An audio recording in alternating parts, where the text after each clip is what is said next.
जय हिंद। स्वागत है आपके अपने यूट्यूब चैनल स्टार स्टडी अड्डा पर। आज हम आपको ग्रुप डी के मोस्ट इम्पोर्टेंट साइंस का क्वेश्चन कराने जा रहा हूं, जो कि एग्जाम पॉइंट ऑफ व्यू से बहुत ही महत्वपूर्ण होने वाला है। इसी के साथ चलते हैं। आज का जो पहला क्वेश्चन है, पादपों द्वारा अवशोषित जल का अतिरिक्त अंश किसके द्वारा बाहर निकाला जाता है। क्वेश्चन नंबर 1, पादपों द्वारा अवशोषित जल का अतिरिक्त अंश किसके द्वारा बाहर निकाला जाता है। ऑप्शन नंबर ए वाष्पन, परासरण, वाष्पन। ऑप्शन नंबर बी परासरण। ऑप्शन नंबर सी विसरण। ऑप्शन नंबर डी वातोत्सर्जन। तो राइट आंसर है option number D. Option number D, option number D वात उत्सर्जन। तो चलते हैं इसके फैक्ट के बारे में जानते हैं।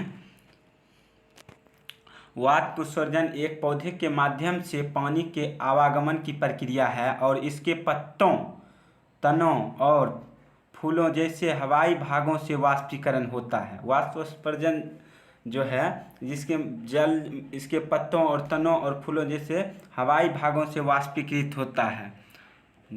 और आई होप आप समझ गए होंगे।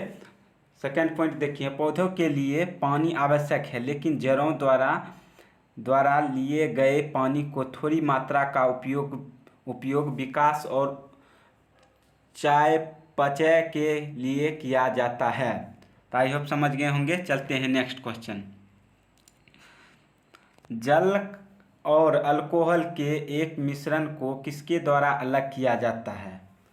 दोस्तों, जल और अल्कोहल के एक मिश्रण को किसके द्वारा अलग किया जाता है। ऑप्शन नंबर ए फिल्टरन। ऑप्शन नंबर बी वाष्पन। ऑप्शन नंबर सी निस्तापन। ऑप्शन नंबर डी हो गया आपको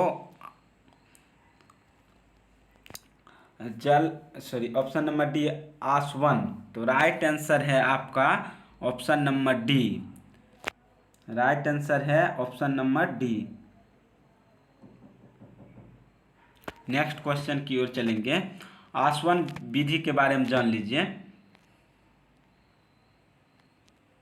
आसवन की प्रक्रिया से पानी और अल्कोहल मिश्रण अलग होता है। आसवन प्रक्रिया से पानी और अल्कोहल का मिश्रण अलग होता है। 78 डिग्री सेल्सियस पर अल्कोहल का वाष्पीकरण शुरू होता है। तो याद रखिएगा दोस्तों, 78 डिग्री सेल्सियस पर अल्कोहल का वाष्पीकरण शुरू हो जाता है। वाष्प कंडेंसर में घनीभूत होते हैं और रिसीवर में अल्कोहल एकत्र की जाती है। जैसे कि वाष्प है कंडेंसर में घनीभूत होते हैं और रिसीवर में अल्कोहल एकत्र हो जाते हैं। तो ये भी फैक्ट ध्यान में रखिए। तो नेक्स्ट क्वेश्चन है, उत्तकों का अध्ययन क्या कहलाता है। तो उत्तकों का अध्ययन आपको ऑप्शन नंबर ए हिस्टोलॉजी। उत्तकों का अध्ययन हिस्टोलॉजी कहलाता है। उत्तकों का अध्ययन हिस्टोलॉजी कहलाता है। ओतकी, इसे ओतकी कहा जाता है। तो राइट आंसर ऑप्शन नंबर ए। नेक्स्ट क्वेश्चन की ओर चलते हैं। आपको साइंस का महत्वपूर्ण क्वेश्चन कराने जा रहा हूं। आप क्लास को एक क्वेश्चन भी मिस मत कीजिए। नेक्स्ट क्वेश्चन की ओर चलते हैं।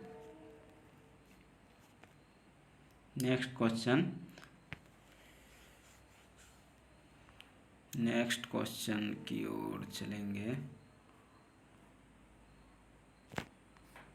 Question number 4।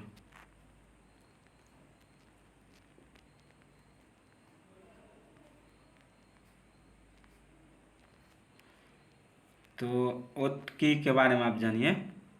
उत्तक टिश्यू के अध्ययन को हिस्टोलॉजी कहा जाता है, जबकि घास से संबंधित अध्ययन को एग्रोस्टोलॉजी कहा जाता है। एग्रोस्टोलॉजी कहा जाता है। घास के अध्ययन को एग्रोस्टोलॉजी कहा जाता है। बैक्टीरिया से संबंधित अध्ययन को बैक्टीरियोलॉजी कहा जाता है। क्वेश्चन नंबर 4 देखिए दोस्तों, निम्नलिखित में से कौन सा दूध को दही में परिवर्तित करता है। ऑप्शन नंबर ए खमीर। Option number B lactobacillus. Option number हो गया आपको C rhizobia. Option number D rhizopus. तो राइट आंसर है option number B lactobacillus. Lactobacillus जो है यह एक बैक्टीरिया होती है जो दूध को दही में परिवर्तित कर देती है, जिसके कारण दही खट्टा हो जाता है। नेक्स्ट क्वेश्चन की ओर चलेंगे। इससे पहले इसका कुछ बेसिक पॉइंट देख लेते हैं। देखिए, लैक्टोबैसिलस नामक बैक्टीरिया द्वारा दूध को दही में परिवर्तित किया जाता है। यह लैक्टिक एसिड में एंजाइम लैक्टोज को परिवर्तित करता है। लैक्टिक एसिड में एंजाइम लैक्टोज को परिवर्तित करता है जो दूध को दही में बदल देता है और दही को खट्टा स्वाद प्रदान करता है। तो आपको सभी फैक्ट पता हो गया होगा दोस्तों, आप लोग नोट करते रहिएगा। नेक्स्ट क्वेश्चन की ओर चलेंगे। डैश वे शब्द है जो उपयोग की कमी से मांसपेशियों को सिकुड़ने को दर्शाता है। Option number A glaucoma, option number B क्षय रोग, option number C sartorius, option number D उच्च रक्तचाप। तो राइट आंसर है ऑप्शन नंबर बी क्षय रोग। क्षय रोग जो है इसे टीबी भी कहा जाता है, तो आई होप याद रखिएगा, इसे टीबी भी कहा जाता है। तो क्षय रोग या टीबी कहीं भी रहेगा, या तपेदिक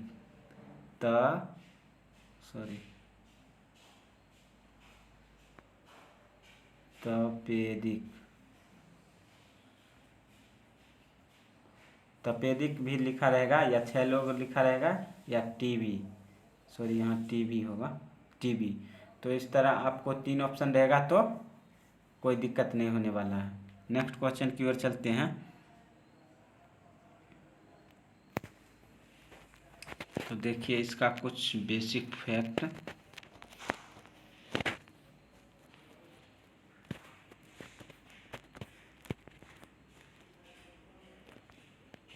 मांसपेशियों का शोष तब होता है जब मांसपेशियां बेकार हो जाती है। शोष तब होता है जब मांसपेशियां बेकार हो जाती है। मांसपेशियां के बेकार होने का मुख्य कारण शारीरिक गतिविधि की कमी। यह तब हो सकता है जब कोई बीमारी या चोट आपके शरीर के लिए हाथ या पैर को हिलाना मुश्किल या असंभव बना दे। नेक्स्ट क्वेश्चन की ओर चलेंगे।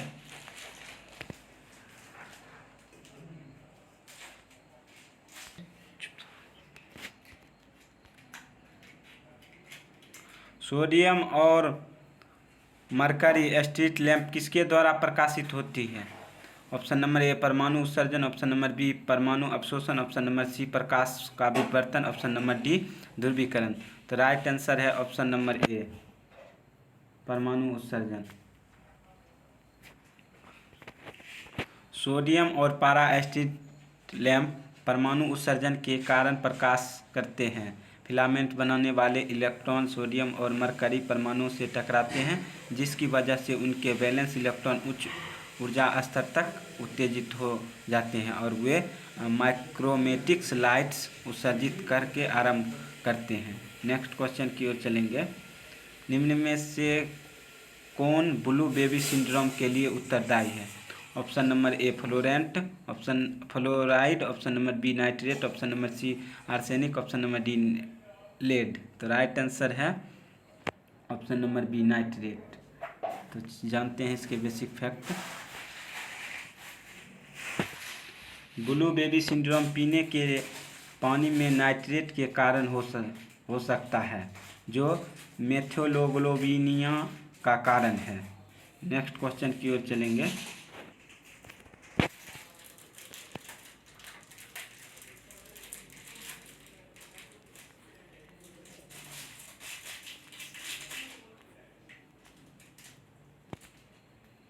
पीने के पानी में नाइट्रेट हीमोग्लोबिन को मेथियोग्लोबिन में बदल देते हैं, जिसे ऑक्सीकरण ले जाने के लिए रक्त की क्षमता कम हो जाती है। यह बदले में शरीर के रंग को नीला बनाता है, इसलिए इसे ब्लू बेबी सिंड्रोम का नाम दिया जाता है।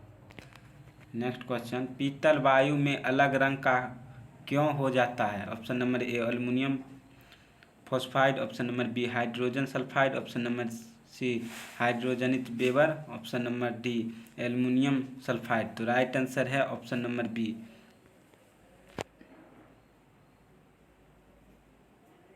Option number B hydrogen sulphide. जानते हैं इसके बेसिक पॉइंट। धीरे धीरे पीतल सामान्य भूरे रंग के परत बनने का मुख्य कारण तांबा का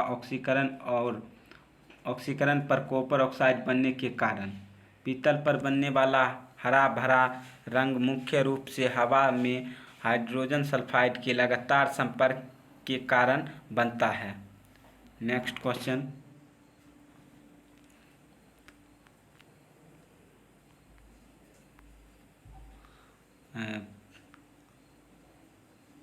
गहरे समुद्री गोताखोरों के श्वसन हेतु जल मिश्रित ऑक्सीजन के लिए किस गैस का उपयोग किया जाता है?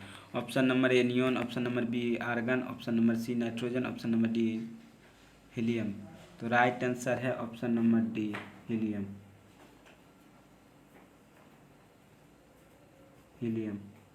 जानते हैं इसके बेसिक पॉइंट। हीलियम को छोड़कर यहाँ पर भी दी गई सभी गैस उच्च दाब पर जहरीली होती है, जबकि गोताखोरी में भी सामान्य प्रतिशत में ऑक्सीजन भी विषाक्त होता है।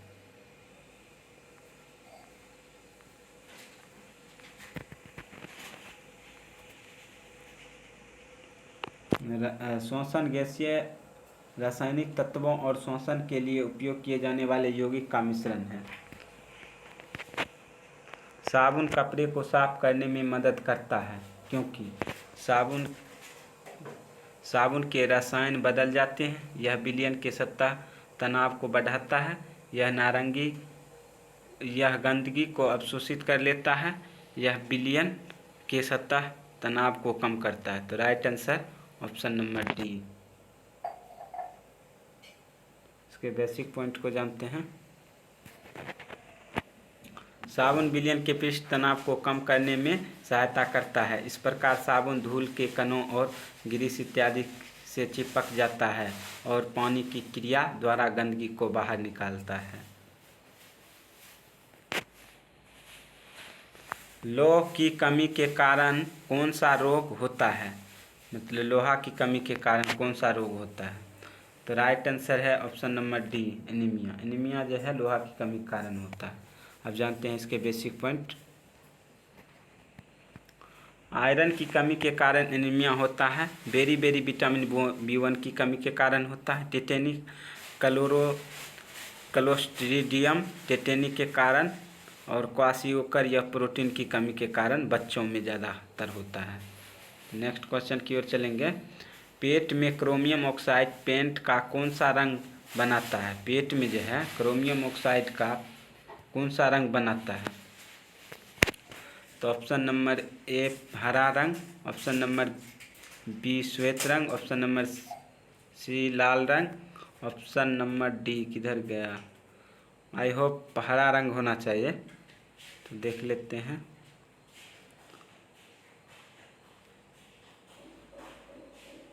ऑप्शन नंबर डी नीला रंग। तो राइट आंसर है हरा रंग, जो कि आपको हम बता दिए थे। तो ऑप्शन नंबर ए। तो पेंट में क्रोमियम ऑक्साइड पेंट के रंग को हरा बनाता है। इसे आमतौर पर वर्णक के रूप में इस्तेमाल किए जाने पर क्रोम ग्रीन कहा जाता है। हालांकि जब इसे पहली बार खोजा गया था तब इसे विरिडियन के रूप में भी संदर्भित किया गया था। पानी की अस्थायी कठोरता का कारण क्या है? Option number A calcium sulphate, option number B calcium chloride, option number C magnesium sulphate, option number D calcium bicarbonate. तो राइट आंसर है option number D calcium bicarbonate.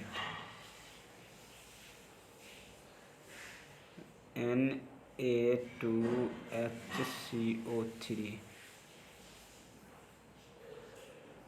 आई होप समझ गए होंगे। सॉरी सोडियम बाइकार्बोनेट, ये calcium होगा तो ये sodium bicarbonate का फॉर्मूला होगा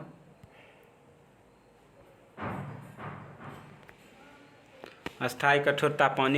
पानी में उबालकर नरम किया जा सकता है। अस्थायी कठोरता आमतौर पर ताप, थर्मोली, अस्थिर मैग्नीशियम हाइड्रोकार्बोनेट और कैल्शियम हाइड्रोजन कार्बोनेट के कारण होती है, जो भूवैज्ञानिक संरचनाओं जैसे चूना पत्थर या चाक से पानी में घुल जाते हैं।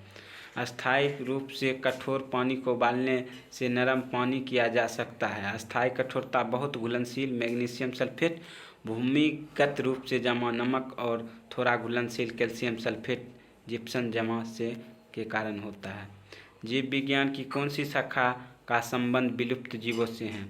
Option number A palynology, option number B philology, option number C plant botany, option number D palaeontology. तो राइट आंसर है प्लेंटोलॉजी, विलुप्त जीवों का अध्ययन। प्लेंटोलॉजी जीव विज्ञान की शाखा है जो विलुप्त जीवों से संबंधित है, जिसमें जीव के विकास और एक दूसरे और उनके वातावरण के साथ परस्पर मेलजोल और विकास को निर्धारित करने के लिए जीवाश्मों का अध्ययन किया जाता है। 5वीं शताब्दी ईसा पूर्व के रूप में इसे प्लेंटियोलॉजिकल अवलोकन का दस्तावेजीकरण किया गया। क्वेश्चन नंबर 15, तैराकी करते समय गति का कौन सा नियम लागू होता है? तो राइट आंसर है ऑप्शन नंबर सी, गति का तीसरा नियम। नेक्स्ट क्वेश्चन, कुछ विशेष पॉइंट जान लेते हैं। न्यूटन के तीसरे नियम में यह कहा गया कि प्रत्येक क्रिया के समान एक विपरीत क्रिया होती है। तैराकी में जब हाथ और पैर पानी के विरुद्ध क्रिया करते हैं तो पानी भी तैरकर आपस क्रिया करते हैं और तैराक आगे की ओर धकेलता है। तो आई होप आप समझ गए होंगे। मानव शरीर का कौन सा अंग एम्फायोसेमा से प्रभावित होती है? एम्फायोसेमा, ऑप्शन नंबर ए मस्तिष्क, option number B liver, option number C गुर्दे, ऑप्शन नंबर डी फेफड़े। तो राइट आंसर है ऑप्शन नंबर, देख लेते हैं इसका विश्लेषण में, option number D, sorry option number D होगा। वास्तविक एक आम फेफड़ों की बीमारी है जिसमें छोटी वायुथैली एल्वियोली जो गैसों के आदान प्रदान में मदद करते हैं हवा से भर जाती है। रोगी को लगातार सांस की कमी हो जाती है। इस विकार के कारण एस्बेस्टस प्रदूषण जिम्मेदार होता है। साथ एल्वियोल्स ब्रेंकियल्स ट्यूबों का समर्थन नहीं कर सकता। चलते हैं नेक्स्ट क्वेश्चन की और दो सतहों के बीच लगने वाला घर्षण बल बढ़ता है यदि क्या होगा? दो प्रकाष्ठों के बीच स्नेह की परत लगाई जाए, दो प्रकाष्ठों को बलपूर्वक दबाया जाए, दो प्रकाष्ठों के बीच हवा का अंतर रखा जाए, दोनों सतहों के अनियमितता को हटा दिया जाए। तो right answer option number B, दोनों पृष्ठों होगा, यहाँ दोनों पृष्ठों को बलपूर्वक दबाया जाए। तो right answer option number B, दोनों पृष्ठों को बलपूर्वक अगर दबाया जाएगा तो घर्षण बढ़ जाता है। नेक्स्ट इसके फैक्ट जान लेते हैं। दो वस्तुओं की सतहों को एक दूसरे के खिलाफ स्लाइड करने में अधिक कठिनाई बनाना घर्षण को बढ़ाने का तरीका है। जैसे कि दो वस्तु को पूरा दोनों तरफ से बल लगा करके उस पर स्लाइड कराएंगे तो घर्षण बढ़ जाता है। यह सतह को खुरदरा बनाकर किया जा सकता है या दो सतहों को जोर से दबाया जाए या किसी एक सतह पर अधिक दबाव डाला जाए, तब यह दो सतहों के बीच घर्षण अधिक हो जाता है।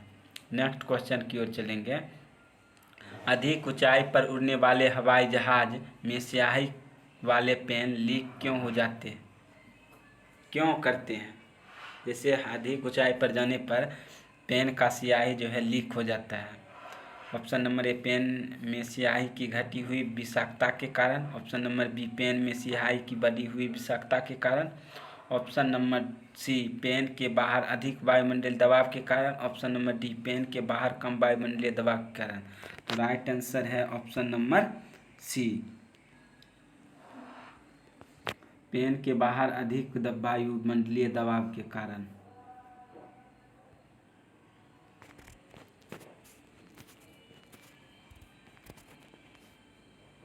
Sorry option number D, pen के बाहर कम वायुमंडलीय दबाव होता है। ऊंचाई पर उड़ने वाले हवाई जहाज में एक फाउंटेन पेन का रिसाव पेन के बाहर वायुमंडलीय दबाव के कारण होता है। हवा के दबाव में इस अंतर के कारण पेन के अंदर की हवा स्याही के बाहर आने के लिए मजबूर कर देती है।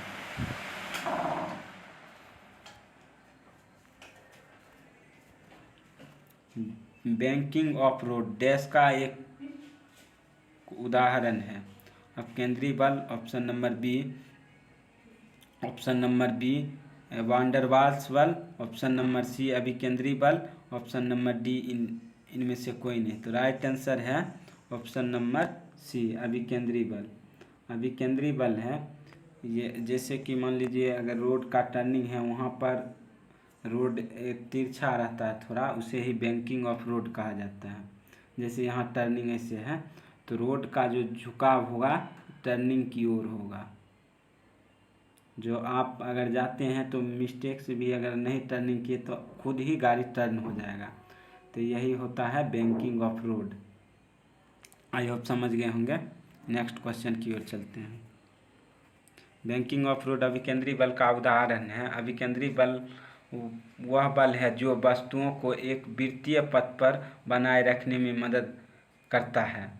F बराबर mv²/r में F अभिकेंद्री बल है, v एक गति है, m वस्तु का द्रव्यमान और r पथ की त्रिज्या है। अभिकेंद्री बल वह बल है जो वस्तु को केंद्र से दूर रखता है।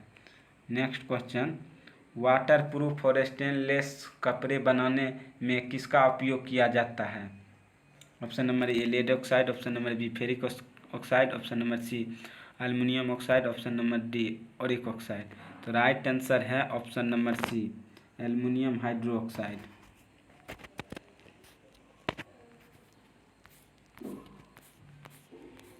Aluminium hydroxide. एल्युमिनियम हाइड्रोक्साइड का उपयोग जलमुक्त और जंगरोधक कपड़े बनाने में किया जाता है। एल्युमिनियम हाइड्रोक्साइड एक एंटासिड है। इसका प्रयोग पेट की अम्लता के लक्षणों जैसे गर्मी से जलन, पेट की गड़बड़ी, अम्ल अपच के उपचार में किया जाता है। प्रकाश की तीव्रता किस पर निर्भर करती है? तो ऑप्शन नंबर डी आयाम पर, ऑप्शन नंबर बी तरंगदैर्घ्य।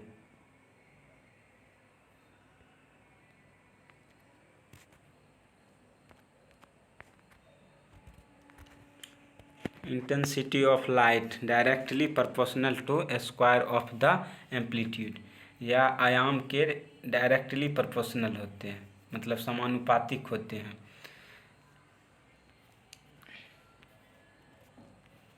निम्नलिखित में कौन सा मानव त्वचा को रंग प्रदान करने के लिए उत्तरदायी है? तो राइट आंसर है ऑप्शन नंबर डी मेलानिन।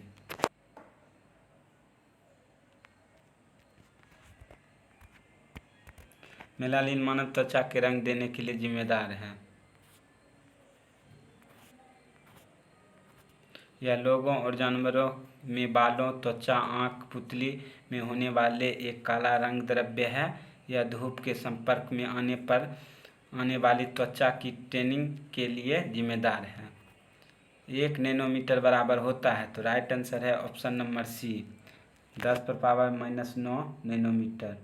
जानते हैं इसके विशेष फैक्ट। 1 नैनोमीटर मीट्रिक प्रणाली में एक लंबाई की इकाई है जो 1 मीटर के 10⁻⁹ के बराबर है, जिसका अर्थ है यह 1 मीटर का 1 अरबवां हिस्सा है। अत्यंत छोटी मशीनों के निर्माण के लिए नैनो टेक्नोलॉजी में इस तरह के मापों का उपयोग सबसे अधिक किया जाता है। नेक्स्ट क्वेश्चन की ओर। मानव शरीर में जांबिक कहाँ स्थित है? जांबिक जो जांग की हड्डी होती है, घुटना की हड्डी होती है, जांबिक। ऑप्शन नंबर ए। पटेला को नी कैप के नाम से भी जाना जाता है। यह एक मोटी गोलाकार त्रिभुजाकार हड्डी है जो फीमर से जुड़ती है और घुटने के जोड़ की पूर्वकाल आर्टिकुलर सतह को कवर करती है। मनुष्य में पटेला मानव शरीर की सबसे बड़ी सिस्माइड हड्डी है। चलते हैं आज के लास्ट क्वेश्चन की ओर। शिशुओं को जन्म नरम उपस्थिति के पटेला के साथ होता है, जो लगभग 3 साल की उम्र में हड्डी से जुड़ना शुरू कर देता है। हमारे सौरमंडल में निम्नलिखित में किस ग्रह का द्रव्यमान न्यूनतम है? ऑप्शन नंबर डी, बुध का द्रव्यमान न्यूनतम है। चलते हैं इसका कुछ फैक्ट जान लेते हैं।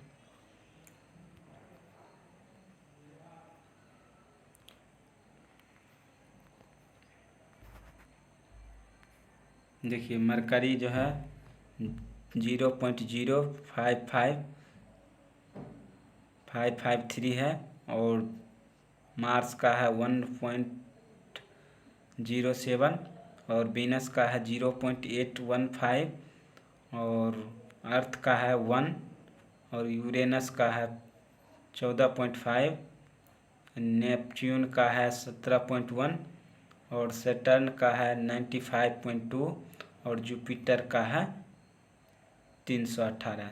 तो सबसे कम आपको हो गया मरकरी का, मंगल का, सॉरी बुध का, मार्स का तो सेकेंड में आ जाएगा। तो आपको याद रखना है MMVE। तो आज का क्लास कैसा लगा आप लोग ज़रूर कमेंट बॉक्स में बताइएगा। इसी के साथ वीडियो कंक्लूड करता हूँ। जय हिंद।